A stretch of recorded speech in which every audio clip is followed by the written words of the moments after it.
নমস্কার দর্শক বন্ধুরা, অনুরাগের ছোঁয়ার আজকের পর্বের রিভিউ নিয়ে আমি চলে এসেছি তোমাদের সামনে। তো চলো বাংলা সিরিয়াল সমাচারে স্বাগত জানিয়ে আজকের পর্ব আমি শুরু করছি। শুরুতেই তো আমরা দেখতে পাচ্ছি স্কুলের ম্যাম দীপাকে জিজ্ঞাসা করে যে আপনি কিছু জানালেন না, আপনি আসছেন তো? তখন সোনাও তার মাকে বলে আমার সঙ্গে যাবে না মা। তখন সোনার কথার কোনো উত্তর দেয় না দীপা। সোনা তখন রেগে যায়, বলে ম্যাম আমি কোনো কিছুতে পার্টিসিপেট করব না, কোনো অনুষ্ঠানে পার্টিসিপেট করব না, আর আমি স্কুলেও যাব না, পড়াশোনাও করব না বলে কাঁদতে থাকে সোনা। কাকাই তখন বলে তুমি কেন স্কুলে যাবে না সোনা? দেখো ওনারা তোমাকে নিতে এসেছেন যাতে স্কুলে গিয়ে তুমি প্রোগ্রামে পার্টিসিপেট করো। কাকিয়া বলতে থাকে মেয়েটা না দেখো একদিন এইভাবেই শেষ হয়ে যাবে। স্কুল টিচাররাও বোঝাতে থাকে সোনা তুমি তো শান্ত মেয়ে, ভালো মেয়ে, এরকমটা করতে নেই। দীপাকেও বলে। সূর্য চিৎকার করে ওঠে, দীপার ঘোর কাটে। দীপা যখন সোনার কাছে যেতে চায় তখন সোনা বলে চিৎকার করে তুমি আমার মা নও, তুমি রূপার মা। সূর্য বলে তুমি কি বললে? রূপার মা? তুমি পাতামে না বলে রূপা বললে? সূর্য বলে দীপা ওকে সামলাও, দীপা তো নিজের ঘর থেকেই বেরোতে পারছে না, চুপচাপ দাঁড়িয়ে আছে। দীপা কাঁদতে থাকে। জয় বলে বৌদিদি তুমি মনে কষ্ট পেও না, শুধু সোনার দিকটা একটু দেখো, সোনার অবস্থাটা একটু বোঝো, সোনার যা মনের অবস্থা, তোমাকে সোনার সাথে থাকতে হবে। উর্মি বলে তুই যাবি? দীপা তখন বলে আমি যাব। এটা শুনে সোনা খুব খুশি হয়ে যায়। তুমি আসবে মা? তুমি ঠিক বলছো? তুমি পাতা মেঘে ছেড়ে আমার কাছে আসবে? তখন দীপা বলে আমি যাব। এটা শুনে তো সোনা খুব খুশি হয়ে যায় যে তার মা যাবে, আর মাকে জড়িয়ে ধরে। এদিকে টিচাররা বোঝাতে থাকে যে কাকে কি করতে হবে। দীপা মনে মনে একটাই চিন্তা করে যায়, রূপা মা আমি তোকে ঠিক খুঁজে বার করব যেভাবেই হোক। এদিকে দেখা যায় রূপাকে ফান্টুসের বাড়িতে ধরে নিয়ে এসছে সেই মাঝি। ফান্টুস তখন বলে রূপা মা তুই আমাদেরকে ছেড়ে চলে যাচ্ছিলি মা, আমাদেরকে এত বড় কষ্ট দিতে পারতিস তুই। তখন রূপা বলে রূপা তোমাদেরকে কষ্ট দিতে চাইনি গো, রূপা তোমাদের সমস্ত কথা শুনে নিয়েছে। তোমরা রূপাকে ভালো স্কুলে পড়াতে চাইছো, রূপাকে ডাক্তারি পড়াতে চাইছো, রূপার জন্য এত কিছু করতে চাইছো, এতে তো তোমাদের সব কিছু শেষ হয়ে যাবে, তোমাদের তো অত টাকাও নেই, বন্যায় সব নষ্ট হয়ে গেছে তাই। তখন ফান্টুস বলে তুই কাকুর জন্য এত ভেবেছিস মা? রূপা তখন বলে রূপার জন্য তোমরা এত ভেবো না গো, নাহলে রূপারও খুব কষ্ট হবে। রূপা বলে লাট্টুকেও তো বড় করতে হবে বলো। লাট্টু তখন বলে না রে দিদি, লাট্টু ছোটই থাকবে, কোনোদিনও বড় হবে। তাহলে তুই যাবি না তো? যাস না। ফান্টুস বলে তোর এই কাকু তোর জন্য যতটা না ভেবেছে তার থেকে অনেক ভেবেছিস তুই। এবার একটা কথা দে মা, যে তুই আমাদের ছেড়ে কোথাও যাবি না যতক্ষণ না তোর বাড়ির লোক তোকে নিতে আসে। দরকার হলে আমরা একটা ব্যবস্থা নেব, এমন না হলে না হয় বিদেশে চলে যাব, শুনেছি ওখানে অনেক কাজ আছে, অনেক লোকও নেবে, কুলি রাজমিস্ত্রি, অনেক টাকা দেবে, সেখানে দরকার পড়লে সবাই মিলে চলে যাব। তুই যাবি তো মা? এখানকার সব না হয় বিক্রি ভাট্টা করে দিয়ে চলে যাবো। দি বলে ফান্টুস দা এখানে সবকিছু বিক্রি করে দিয়ে চলে যাব? ওখানে থাকবো কোথায়? কেন, ওখানে একটা বড় ঘর নিয়ে আমরা সবাই মিলে থাকবো। লাট্টুকে রূপাকে একটা ভালো স্কুলে ভর্তি করে দেবো। ফান্টুস বলে। রূপা বলে না আমি এখান থেকে কোথাও যাব না, রূপার মা কেমন আছে না আছে রূপা খুঁজে বের করবে, রূপার মাকে তো কেউ খুঁজছে না তাই রূপাই খুঁজবে। ফান্টুস বলে সেদিন বন্যায় যারা ভেসে গিয়েছিল তারপর যাদের পাওয়া গেছে তার নিশ্চয়ই একটা লিস্টই আছে। বিন্দি বলে এই লিস্ট পাওয়া যাবে? তখন ফান্টুস বলে জোগাড় করতে হবে, দেখতে হবে সেখানে রূপার মায়ের নাম আছে কিনা। তখন রূপা বলে থাকবে, নিশ্চয়ই থাকবে। ফান্টুস বলে তাই যেন সত্যি হয় রে মা, ঠাকুর করে যেন তোর মায়ের নাম সেখানেই থাকে। এই সমস্ত কথাবার্তা এখানে চলতে থাকে। এর দেখা যাচ্ছে স্কুলের প্রোগ্রামের জন্য সোনাকে সাজানো হচ্ছে, দীপাও সেখানে আছে, টিচাররাও আছে। দীপা সাজিয়ে দিচ্ছে সোনাকে। টিচার বলে এরপরেই সোনার পারফরমেন্স। দীপা বলে এই তো। জয় ওদিকে বলে এই তো, এরপরে আমাদের সোনাবুড়ির পারফরমেন্স। দীপা সোনাকে সুন্দর করে সাজিয়ে দেয়। কাকিয়া কাকাইও চলে আসে, সোনাকে বলে কি সুন্দর লাগছে, সোনার মন ভোলাতে থাকে। এদিকে জয় বলে আমাদের সোনা শুধু একা পারফর্ম করবে নাকি, তার মাও তো পারফর্ম করবে, আমাদের বৌদিদিও তো পারফর্ম করবে।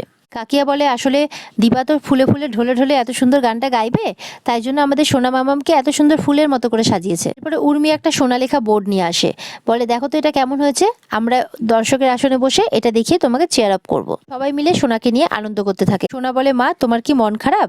দীপা বলে কই না তো মা। তখন সোনা বলে কিন্তু আমার যে মনে হচ্ছে, আচ্ছা থাক তোমাকে যেতে হবে না, আমি সবাইকে বলে দেব। তখন দীপা বলে এমন হয় নাকি, আমি গান গাইবো তুমি নাচবে, এরকমটাই তো কথা ছিল তাই না। তারপর সোনাকে সেখান থেকে নিয়ে যাওয়া হয় স্টেজে। সোনা বলে মা তুমি এসো কিন্তু। দীপা বলে হ্যাঁ মা আমি যাব। সূর্য আদর করে সোনাকে স্টেজে পাঠায়, সবাই মিলে সোনাকে অল দ্য বেস্ট বলে। দীপা এদিকে কাঁদছে। উর্মি বলে কি ভাবছিস দিদি ভাই? দিদি তখন দীপা বলে আসলে ভাবছি যে আমার রূপাটা থাকলে রূপাটাও আজকে এরকমই পারফর্ম করতো তাই না বল, বলে কাঁদতে থাকে। সূর্যেরও মনটা খারাপ হয়। সূর্য বলে তোমার মনের অবস্থা আমি বুঝতে পারছি দীপা, আমার মনের অবস্থাও একই, ব্যক্ত করার ভাষা নেই। আজকে আমরা যা করছি সবটাই হয়তো অভিনয়, কিন্তু যা করছি সোনার জন্য করছি, সুস্থ রাখার জন্য করছি, তাকে বাঁচানোর জন্য করছি। হাসতে ইচ্ছে করছে না, সেই সিচুয়েশনই নেই, কিন্তু আমাদের হাসতে হবে, জোর করে হাসতে হবে। প্লিজ দীপা সোনামাকে তো বাঁচাতে হবে বলো। সবাই গেছে, আমিও যাচ্ছি, তুমিও এসো। উর্মি তোমার দিদিকে নিয়ে এসো, বলে সূর্য চলে যায়। এদিকে দেখা যাচ্ছে লাট্টু, বিন্দি ওরা সবাই নিজেদের জিনিসপত্র প্যাক করে কোথাও একটা যাচ্ছে। সম্ভবত তারা সেই লিস্ট খুঁজতে যাচ্ছে, যে লিস্টে যদি রূপার মায়ের নাম পাওয়া যায়। এদিকে যেতে যেতে বাস থেকে তারা নামে, একটা খাওয়ার দোকানে বাস থামে। সেখানে নেমে তারা খাবে ভাবে ঠিক করে। এদিকে দেখা যাচ্ছে ফান্টুস যখন দোকান থেকে লুচি তরকারি নিচ্ছে, তখন একটা লোক রূপার পেছনে লাগে। রূপা যতই সরে বসে, তখন লোকটি ততই রূপার দিকে সরে বসে। এটা দেখে তো ফান্টুস খুব রেগে যায়। লোকটার কলার ধরে বলে, এই এটা দেখেছেন, যদি কিছু করেন না এখান থেকে একদম অবস্থা খারাপ করে ছেড়ে দেবো। লোকটি ভয়ে পালিয়ে যায়। এদিকে ফান্টুস রূপার পাশে বসে খেতে থাকে। তখন রূপাকে বলে, আমাদেরকে একটা ধর্মশালায় যেতে হবে বুঝলি। রূপা বলে, ধর্মশালায় গিয়ে কি হবে বলো, কি হবে কাকু? ফান্টুস বলে, ওখানে বুকিং আছে। এদিকে দেখা যাচ্ছে লোকটা সাইড থেকে সব দেখছে। ফান্টুস বলে, ওই যে তোকে বলেছিলাম না বিদেশে কাজের কথা, সেখানে সব কাগজপত্র জমা করতে যেতে হবে। লাট্টু বলে, তারপর কি আমরা চলে যাব? ফান্টুস বলে, না বাবা, কাগজ জমা দেওয়ার পরও অনেক কাজ বাকি থাকে। এদিকে দেখা যাচ্ছে সেই লোক সেই রূপার ছবি পকেট থেকে বের করে। সেই রূপার ছবি লাগিয়ে দীপা সব জায়গাতে অ্যাড দিয়েছে। সেই ছবি লোকটা পকেট থেকে বের করে আর দেখে যে এই মেয়েটাই সেই মেয়েটা। দেখা যাচ্ছে রূপার তো বেশ মন খারাপ। ফান্টুস বলে, কি হয়েছে রূপা মা? শুধু মা মা করছে। ফান্টুস বলে, তোর মায়ের কথা আমার মনে আছে রে মা। আমি ধর্মশালাতে শুধু কাগজ জমা করতে না, তোর মায়ের সেই লিস্টটা বের করার কথা জানতেও যাব। এখানে গিয়ে জানতে পারবো আমরা তোর মা কোথায় আছে। এদিকে দেখা যাচ্ছে দীপা যখন স্টেজে যাবে, তখন দীপার ফোন বাজে। আর সেই ফোনে সেই লোকটাই ফোন করেছে, যে লোকটা রূপার পাশে বসেছিল। বলে যে আপনারা যেরকম মেয়ের খোঁজ করছেন, সেরকম মেয়ে এখানে দেখা গেছে। দীপা বলে, কি বলছেন, কাকে দেখা গেছে? তখন লোকটি বলে, ওই যে পোস্টারে যার ছবি বেরিয়েছে না, কি? তখন বলে, আচ্ছা একবার আমাকে কথা বলিয়ে দিন না। তখন লোকটি বলে, সেটা সম্ভব নয়, কারণ মেয়েটিকে একটা লোক, একটা মেয়ে আর একটা বাচ্চা গার্ড করে আছে, একদম কাছে যাওয়া যাচ্ছে না। আর যেই লোকটা ওকে গার্ড করে আছে না, সেই লোকটা যেন কেমন একটা মাস্তান টাইপ। তবে দেখে মনে হচ্ছে এই মেয়েটা ওদের বাড়িরই মেয়ে হতে পারে। দীপা বলে, আপনি এক কাজ করুন, আপনি এক্ষুনি আমাকে একটা ছবি তুলে পাঠান। তখন লোকটি বলে, আমার তো স্মার্টফোন নেই ম্যাডাম, তাই আমি ছবি তুলে পাঠাতে পারছি না, কিন্তু আপনাদের ছবির সঙ্গে সবকিছু মিলে যাচ্ছে ম্যাডাম। দীপা বলে, আমাকে এক কাজ করুন, আপনি অ্যাড্রেসটা পাঠান। তখন বলে যে একটা বাস স্ট্যান্ডে আছে ওরা, মনে হয় বাস ধরে এক্ষুনি চলে যাবে। দীপা বলে, না শুনুন, আমি ঠিকানাটা বলছি, আপনি লিখে নিন। তখন উনি ঠিকানা বলতে থাকেন আর দীপা নোট করতে থাকে। এদিকে বলে, আমাকে এক্ষুনি যেতে হবে। দীপা তখন বেরিয়ে পড়ে। এদিকে সোনার প্রোগ্রামের কথা তো দীপার মাথাতেই নেই। এদিকে দেখা যাচ্ছে কাকিয়া ফোনে ব্যস্ত। দীপা কাকিয়াকে সবটা বলে যায় যে সোনা জিজ্ঞাসা করলে বলো মা এক্ষুনি চলে আসবে। কিন্তু কাকিয়া ফোনে ব্যস্ত। দীপার কোনো কথা না শুনে দীপাকে হ্যাঁতে হ্যাঁ বলে দেয় আর দীপা চলে যায়। এবার অ্যানাউন্স করা হয় যে এবার প্রোগ্রাম করতে আসবে সোনা সেনগুপ্ত। এদিকে সোনার মায়ের খোঁজ করা হয়, সোনার মাকে ডাকা হয়, কিন্তু তার মা আসে না। তখন সোনা বলে, মা কখন আসবে বলে কাঁদতে থাকে। দীপার নাম বারবার করে অ্যানাউন্স করা হয় স্টেজে, কিন্তু দীপার কোনো খবর নেই। দীপার বাড়ির লোকও খুঁজতে থাকে। স্টেজে বারবার অ্যানাউন্স হচ্ছে। জয় বলে, আমি দেখে আসছি। জয় তারপর দেখে এসে দেখে দীপা কোথাও নেই। এটা বলে কাকিয়ার তো মনেই নেই যে দীপা তাকে বলে গেছে। সোনা তো স্টেজে সমানে কাঁদছে, বলে মা তুমি এলে না, সমানে কাঁদছে সোনা। সূর্য বলে, সোনামা তুমি নাচবে, আমার সোনামা ঠিক নাচবে। তখন মাইকটা নিয়ে নেয় সূর্য। তখন মাইকটা হাতে নিয়ে সূর্য গান গাইতে থাকে আর সোনা নাচ করতে থাকে। সোনার পারফরমেন্স শেষ হয়ে যায়, সবাই খুব খুশির সাথে হাততালি দেয়। এদিকে সোনা তার বাবাকে জড়িয়ে কাঁদতে থাকে, বলে মা যে এখনো এলো না। সূর্য চুপ করে থাকে, কোনো উত্তর নেই সূর্যের কাছে। এদিকে ফান্টুস দেখা যাচ্ছে বাসে উঠেও বাস থেকে নেমে পড়ে। তখন বিন্দি বলে, ফান্টুস দা তুমি নেমে এলে কেন? তখন রূপা বলে, এখানে তো বসার জায়গাই নেই।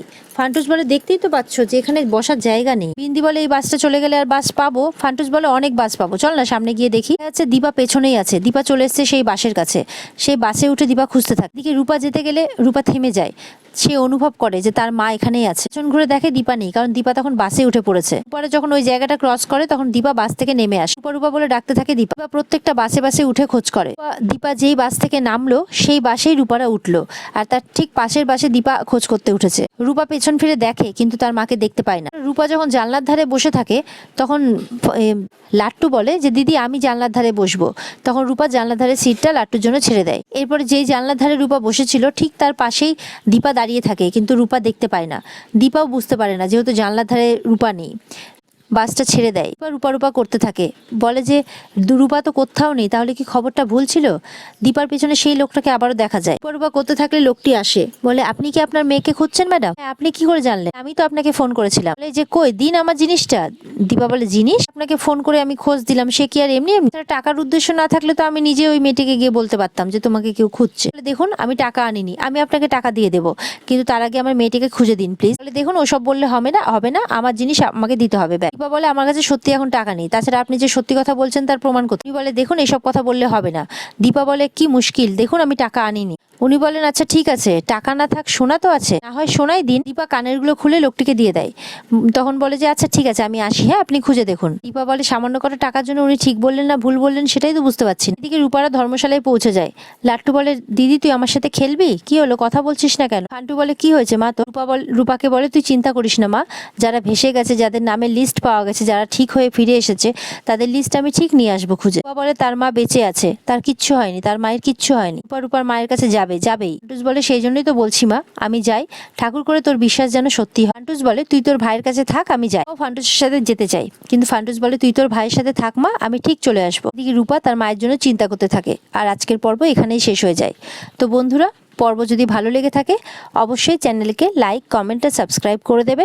দেখা হচ্ছে তোমাদের সাথে আগামীকালকে।